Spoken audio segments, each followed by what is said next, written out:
क्या आप जानते हैं कि साबिर पिया ने अपने जनाजे की नमाज खुद ही पढ़ाई थी, मगर कैसे? दरअसल उनके कुछ मुरीदों ने साबिर पिया से पूछा कि फना और बका आखिर क्या है। साबिर पिया ने कहा, इसका जवाब तुम्हें खुद ही मिल जाएगा।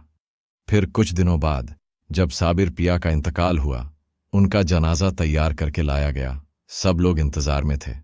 अब जनाजे की नमाज कौन पढ़ाएगा? फिर घोड़े पर सवार होकर एक शख्स आते हैं और जनाजे की नमाज पढ़ाते हैं। फिर मुरीदों ने पूछा, आप कौन हो? फिर साबिर पिया ने अपना नकाब हटाया तो सारे मुरीद हैरान हो गए। फिर साबिर पिया ने कहा, आपने पूछा था फना और बका के बारे